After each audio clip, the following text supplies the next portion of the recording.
A man on the run from Pennsylvania police is arrested in the woods of Windham. And police are following some leads in the Scott Croteau case, but after 6 days, there's still no sign of the missing Lewiston High School student. Now from 6 Alive, this is NewsCenter Tonight.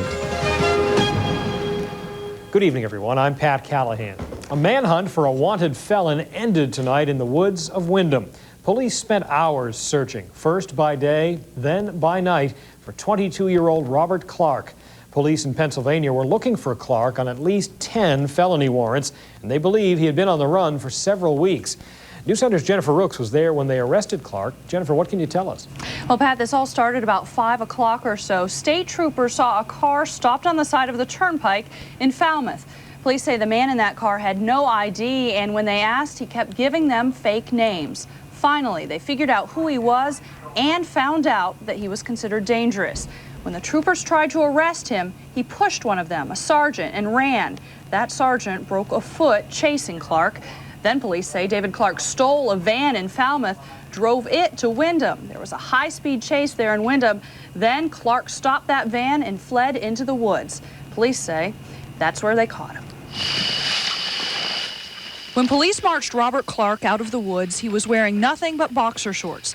He was not carrying any weapons, but police didn't know that as they searched for him in the dark. All they knew then was that Pennsylvania police consider Clark armed and dangerous. Had he gotten a hold of a weapon, had he gotten into a house, taken a hostage, stolen another vehicle, any number of tragedies could have occurred. Police say if they had to, they would have searched for Clark all night. When the search began, police had an airplane and police dogs to help them figure out where the suspect was. Then, when it got dark, the airplane wasn't any use anymore. The police dogs were exhausted. Suddenly, police found themselves in the woods, unable to see anything. All they could do was listen. I'm with one of the wardens, and we feel that he laid down and is not moving. Without a canine, we can't do anything with that. And then we tried to flush him out, and we got no movement. And the warden and I both agreed he could be laying right here, and we walked right by him.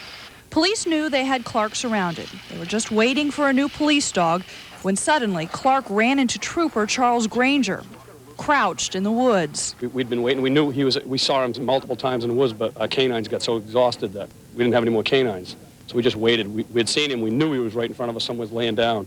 But without a canine, he could have laid in the dark. We couldn't find him. I saw some. He just came in, run right into us. Here in Maine, Clark could face charges of escape, eluding a police officer, and motor vehicle theft. Cumberland County District Attorney will decide on charges tomorrow. In Pennsylvania, some of the 10 charges Clark will face include theft of a motor vehicle using a weapon and theft of firearms. Tonight, he is in the Cumberland County Jail. Back to you, Pat. Jennifer Rooks, thanks for